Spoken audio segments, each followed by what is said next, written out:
2000년 말부터 신앙생활을 시작했습니다.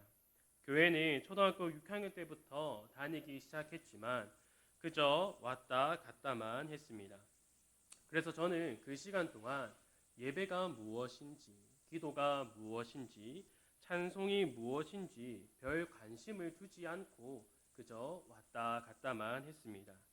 그러다가 은혜를 체험하고 난 뒤에 예배와 기도와 찬송이 그리고 교회에서 보내는 시간들이 다르게 다가왔습니다.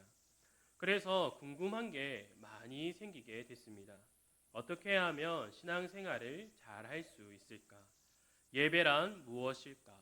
기도는 어떻게 해야 잘 할 수 있는 것인가? 또 찬송은 무엇인가라는 이러한 궁금증들을 가지고 살아왔습니다.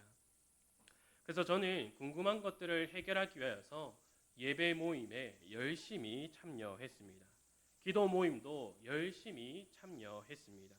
그리고 성가대에도 들어갔습니다. 우리 성도분들이 알고 있겠지만 저는 성가대에 그렇게 오래 있지는 못했습니다. 성가대장 장로님이 찾아오셔서 여러 번 설득을 하시더라고요. 그래서 저는 장로님, 저는 은혜로 찬양을 하고 싶습니다 라고 했지만 결국에는 성가대 가운만 가지고 유치부 율동교사를 하게 됐습니다. 그리고 찬양팀에서도 베이스 기타를 배워서 열심히 기타를 쳤습니다. 저는 진짜 열심히 했습니다. 율동을 열심히 했다라는 게 아니라 신앙생활을 잘하고 싶어서 열심을 다했습니다. 그러다가 문득 하나의 의문이 들었습니다.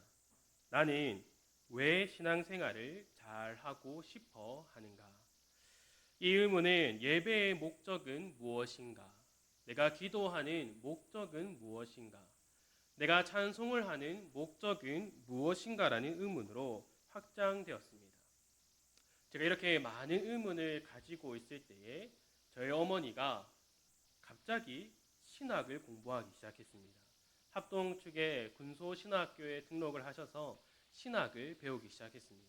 그래서 저는 하나님께서 이 신학 책을 보라라고 어머니를 신학교에 보내셨구나라고 생각하고 어머니가 공부하시던 신학책을 열심히 살펴보았습니다.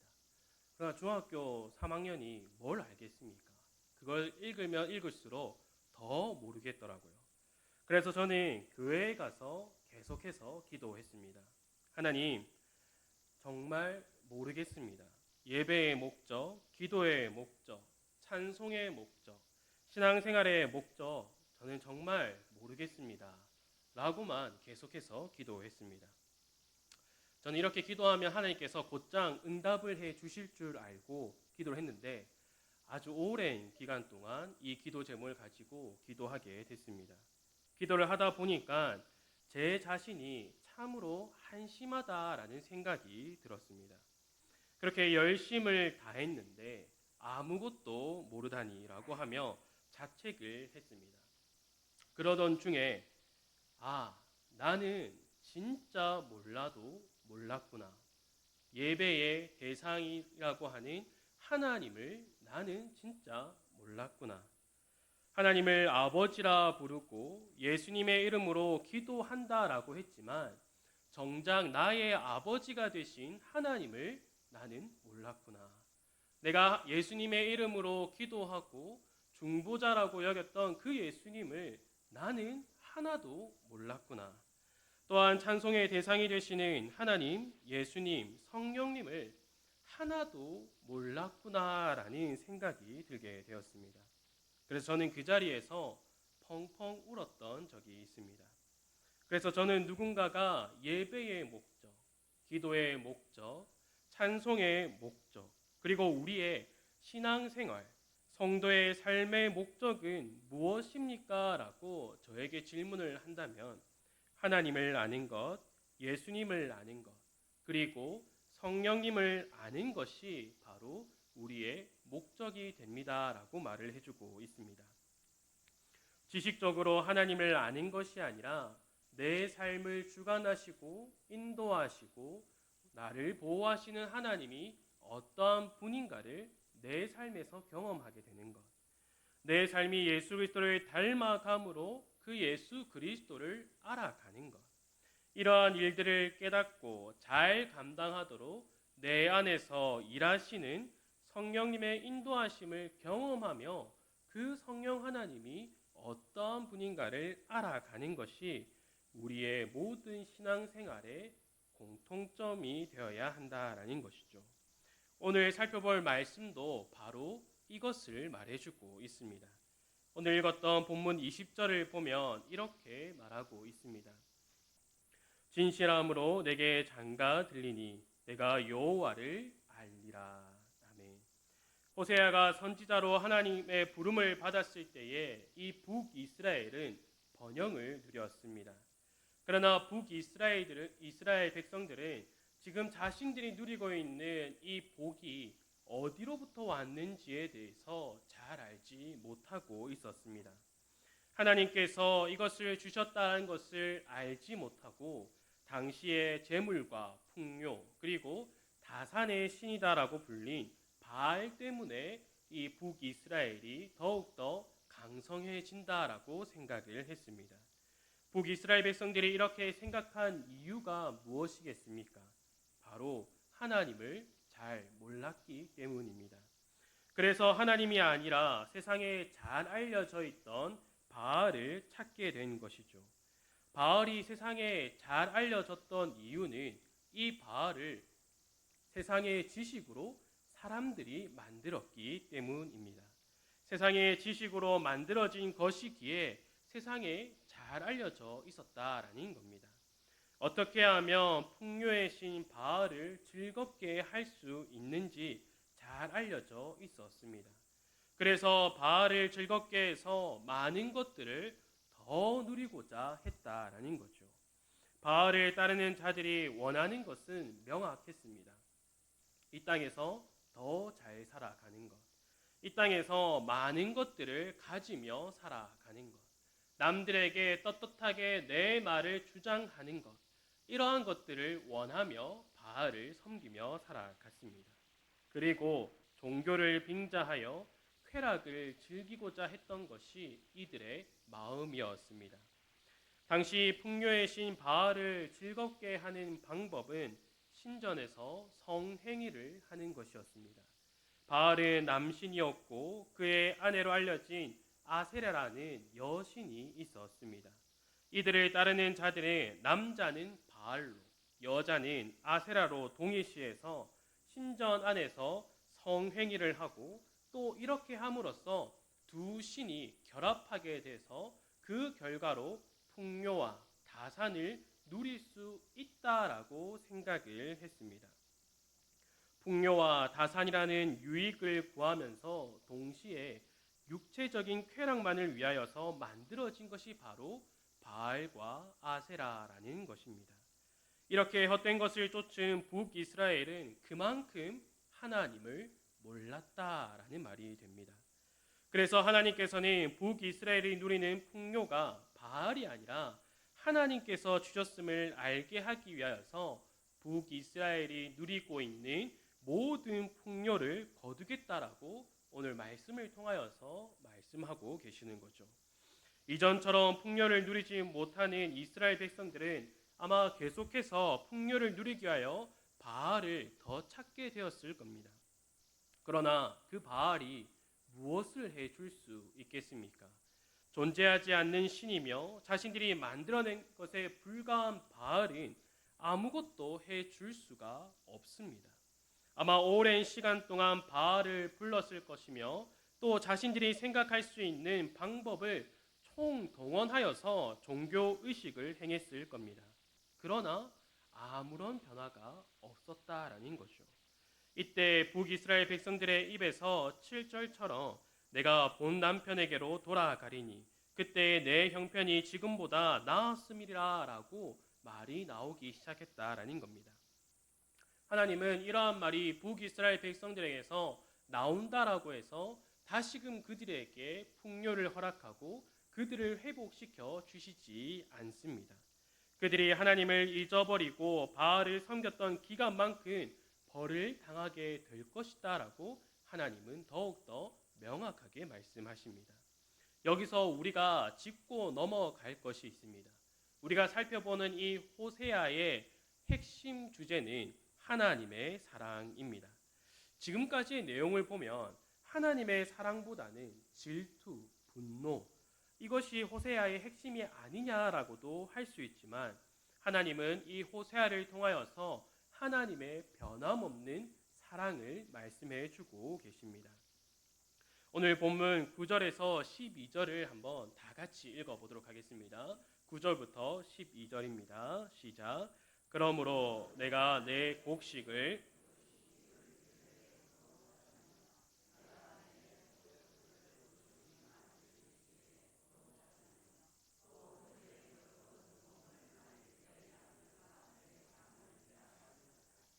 이제 내가 그 수치를 그의 사랑하는 자의 눈앞에 드러내리니 그를 내 손에서 건져낼 사람이 없으리라.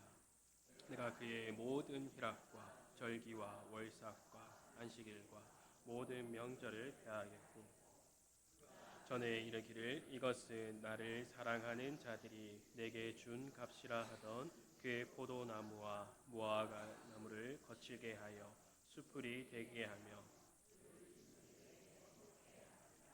아멘. 북이스라엘 백성들이 당할 하나님의 벌에 대해서 이야기해 주고 있습니다. 북이스라엘 백성들이 누렸던 풍요가 다 사라지며 특히 11절에 희락과 절기와 월삭과 안식일과 모든 명절을 폐하겠다라고 말씀하십니다.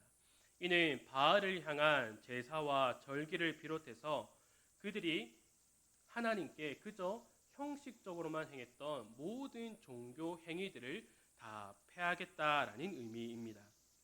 이 모습이 이스라엘 백성들이 출애굽할 때 그 10가지 재앙이 내렸던 애굽의 모습과 비슷하지 않습니까?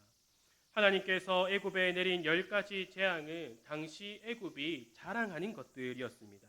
그리고 그들이 섬겼던 우상들을 하나님께서 심판하시는 것이었습니다. 그 일로 하나님은 어떠한 분인지를 알게 되며 또 이스라엘 백성들이 애굽에서 종으로 있으면서 그들도 모르게 체득된 우상에 관한 것들을 모두 벗겨내는 것이 하나님께서 이 10가지 재앙을 통하여서 하신 일이었습니다. 이렇게 애굽 땅에서 건져낸 하나님의 백성들에게 하나님은 벌을 내리시겠다라고 말씀하고 계십니다. 그들의 풍요를 끊고 바알에 관한 모든 것을 폐하며 이 모든 것을 아수르를 사용하여서 북이스라엘을 멸망시키겠다라고 말씀하고 계십니다. 우리는 이러한 것들을 통하여서 하나님이 너무하신 것 아닙니까? 라고 말할 수 있습니다. 우리의 입장에서, 사람의 입장에서 보면 그렇게 말할 수도 있겠죠. 그러나 하나님은 이렇게 해서라도 출애굽시켰던 자신의 백성이 하나님을 잊어버리고 바알을 섬긴 그 북이스라엘을 돌이키고 회복시키겠다는 하나님의 확고한 그 모습을 보여주고 있는 것입니다. 이게 어떻게 하나님의 사랑이냐라고 할 수도 있습니다. 하나님은 북이스라엘에게 벌을 주시고 자 너희가 벌을 받았으니 이제는 알아서 잘해. 또 너희가 죄를 지으면 이렇게 벌할 거야 라고 말씀하고 계시는 게 아닙니다. 출애굽 당시 하나님께서 애굽에 10가지 재앙을 내리신 후에 그 애굽은 하나님께서 다시금 회복시키지 않으셨습니다. 10가지 재앙만 내렸죠. 왜 그렇습니까? 그들은 하나님의 택한 백성이 아니었기 때문입니다. 그러나 하나님께서 택한 백성인 북이스라엘은 다르다라는 겁니다. 하나님께서 하나님을 잊어버리고 바알을 섬긴 북이스라엘을 벌하시고 또한 그 벌함으로 인해서 내버려 두시는 것이 아니라 하나님께서 그들을 다시금 회복시키겠다라고 이어서 말씀해 주십니다. 이어지는 14절부터 16절의 말씀을 보면 그러므로 보라 내가 그를 타일러 거친 들로 데리고 가서 말로 위로하고 거기서 비로소 그의 포도원을 그에게 주고 아골 골짜기로 소망의 문을 삼아 주리니 그가 거기서 응대하기를 어렸을 때와 애굽 땅에서 올라오던 날과 같이 하리라. 여호와께서 이르시되 그날에 내가 나를 내 남편이라 일컫고 다시는 내 바알이라 일컫지 아니하리라. 아멘. 16절에서 어렸을 때와 애굽 땅에서 올라오던 날과 같이 하리라라는 것은 갓난 아기를 홀로 두지 않는 부모처럼 항상 함께 하겠다라는 것과 출애굽하였을 때 불기둥과 구름기둥으로 밤이나 낮이나 이스라엘 백성들과 함께 하셨다라는 모습을 보여주고 있습니다. 갓난 아기도 부모가 옆에 없을 때에 그것을 알고 있습니다. 아이를 재우고 잠시 눕혀놓은 뒤에 이를 본다라고 할 때에 그 아이가 곧장 울음을 터뜨립니다. 그리고 그 울음소리를 듣고 부모가 달려가서 그 아이를 안으면 어떤 반응을 합니까? 곧장 울음을 그치고 다시 곤히 잠이 듭니다. 이스라엘 백성들도 출애굽했을 때에 자신들과 늘 함께 있던 불기둥과 구름기둥을 보면서 어떤 생각을 했겠습니까? 야, 참 신기하다. 밤에는 불기둥이 되고 낮에는 구름기둥이 되네. 야, 신기하다. 이렇게 안 했습니다. 불기둥과 구름기둥을 보면서 하나님이 우리와 함께 하시는구나. 밤이나 낮이나 하나님께서 우리를 인도하시는구나. 하나님께서 우리와 영원히 함께 하신다라는 것을 그들이 생각했다라는 것이죠. 하나님께서 북이스라엘 백성들에게 하나님을 잊어버리고 우상을 섬긴 그 죄를 벗겨내신 후에 하나님께서 함께 하시겠다라는 것을 다시금 말씀하시고 약속해 주고 계시다라는 겁니다. 이것이 바로 하나님의 사랑이다라는 겁니다. 이 하나님의 사랑이 조금 무서운 모습으로, 두려운 모습으로 나오는 이유는 하나님이 이 일을, 하나님의 백성을 구원하며 거룩하고 흠없게 하시는 일에 조금도 타협하시지 않겠다라는 것을 보여주시기 때문입니다. 호세아에 나타난 타협하지 않는 하나님의 사랑이 신약에서는 예수 그리스도로 나타나게 됩니다. 빌립보서 2장 5절에서 8절의 말씀을 보면 이렇게 말을 하고 있습니다. 너희 안에 이 마음을 품으라. 곧 그리스도 예수의 마음이니 그는 근본 하나님의 본체시나 하나님과 동등됨을 취할 것으로 여기지 아니하시고 오히려 자기를 비워 종의 형체를 가지사 사람들과 같이 되셨고 사람의 모양으로 나타나사 자기를 낮추시고 죽기까지 복종하셨으니 곧 십자가의 죽으심이라. 하나님은 자신의 아들 그 독생자 예수 그리스도를 주시기까지 하나님께서 계획하신 그 구원을 이루신다라는 겁니다. 이 계획은 첫 아담으로 죄가 들어온 것에 시작되어서 믿음의 조상들을 걸쳐 또 여러 선지자들을 걸치고 하나님께서 정하신 때가 참에 약속대로 독생자 예수 그리스도를 내어주심으로 하나님은 그 약속을 이루시고 계십니다. 그리고 이 타협 없는 하나님의 사랑은 우리의 이 구원에만 적용되는 것이 아니다라는 것입니다. 하나님의 백성으로, 하나님의 자녀로, 그리스도 안에서 부름을 받아 그리스도의 머리로 하는 몸된 교회가 거룩하고 흠없는 자녀로 자라가기까지 타협 없는 하나님의 사랑은 계속해서 우리에게 주어졌다라는 것을 말해주고 있습니다. 바울은 에베소 교회의 믿음과 또 성도들의 안에 사랑을 듣고 그들에게 편지를 썼습니다. 그 내용 중에 에베소서 1장 15절에서 19절을 보면 이렇게 말하고 있습니다. 그러면 다 같이 읽어보도록 하겠습니다. 시작.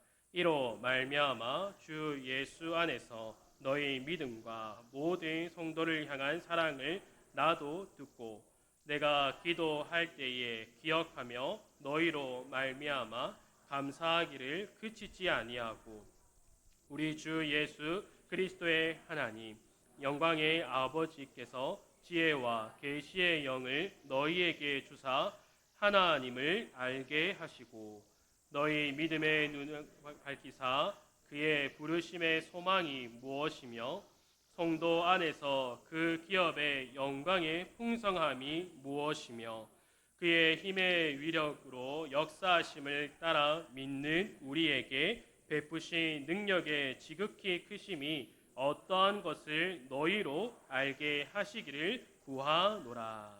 아멘. 바울이 구원의 확신 가운데 있는 에베소 교회 성도들에게 무엇을 이야기하고 있습니까? 믿음이 있고 구원을 받았으니 끝이다라고 말하고 있지 않습니다. 17절을 다시 보면 우리 주 예수 그리스도의 하나님 영광의 아버지께서 지혜와 계시의 영을 너희에게 주사 하나님을 알게 하시고 라고 말하고 있습니다. 주 하나님을 알게 하시고, 오늘 호세아 본문에서도 말하는 것과 동일하지 않습니까? 하나님을 안다라는 것, 우리가 우리의 지식으로 능력으로 하나님을 찾고 하나님을 알아가는 것이 아니라 성령 하나님을 통하여서 하나님을 알아가도록 하신다라는 겁니다. 그리고 그 성령 하나님은 하나님을 알게 하시는 것뿐만 아니라 18절과 19절에서 너희 마음의 눈을 밝히사 그의 부르심의 소망이 무엇이며 우리에게 주어진 소망이 무엇인가를 더욱더 알게 해 주신다라는 겁니다. 그러면 우리의 부름의 소망이 무엇이겠습니까? 하나님을 아는 것입니다. 이전에는 하나님을 찾지도 않고 하나님을 구하지 않았으며 하나님을 알려고자 하지 않았던 그 존재들에게 유일한 소망을 허락해 주셨다라는 거죠. 그 소망이 무엇입니까? 성령 하나님을 통하여서 하나님을 알아갈 수 있도록 만들어 주셨다라는 것이죠. 그리고 여기서 끝나는 것이 아닙니다. 성도 안에서 그 기업의 영감의 풍성함이 무엇이며 우리가 얻게 될 기업의 영광이 무엇인가에 대해서 알게 해주신다라는 겁니다. 그러면 우리가 얻게 될 그 기업의 영광이 무엇이겠습니까? 우리가 누구로부터 그의 기업의 영광을 얻게 된다라는 것입니까? 우리의 아버지 되시는 하나님으로부터 얻게 된다라는 거죠. 그러면 우리가 누구를 알게 된다라는 것입니까? 우리의 아버지 되시는 하나님을 더 알게 된다라는 것입니다. 그리고 그의 힘의 위력으로 역사하심을 따라 믿는 우리들에게 베푸신 능력의 지극히 크심이 어떠한 것을 알게 해 주신다라는 것입니다. 이를 하나님께서 호세아를 통하여서 말씀해 주시고 있지 않습니까? 하나님께서 타협하시지 않는다라는 것, 우리를 구원하시는 것과 구원한 우리를 흠없게 하나님의 자녀로 더욱더 자라가게 함에 있어서 하나님은 결코 타협하시지 않는다라는 것을 말씀을 통하여서 우리에게 알려주신다라는 겁니다. 이 일에 우리가 방황하고 또 우리가 미련함을 보여도 혹은 우리가 일부러라도 외면한다 할지라도 하나님은 하나님께서 택하신 자들의 어떠함으로 하나님을 알도록 하시는 것이 아니라 하나님께서 하나님을 알도록 만들어 가신다라는 겁니다. 우리가 오늘 읽었던 호세아 본문에서도 하나님께서 무엇을 말씀하셨습니까? 내가 내게 장가들어 영원히 살되 공의와 정의와 은총과 긍휼이 여김으로 내가 장가들며 진실함으로 내가 내게 장가들리니 내가 여호와를 알리라입니다. 우리에게 시집 오라라고 말하지 않습니다. 하나님께서 우리에게 장가를 든다라고 말하며 내가 여호와를 알게 만들어 주신다라고 말씀하고 있다라는 것입니다. 그러고 나서 하나님은 이 호세아 2장을 정리하면서 어떠한 결론을 말씀하고 계십니까? 여호와께서 이르시되 그날에 내가 응답하리라. 나는 하늘에 응답하고 하늘은 땅에 응답하고 땅은 곡식과 포도주와 기름에 응답하고 또 이것들은 이스라엘에 응답하리라.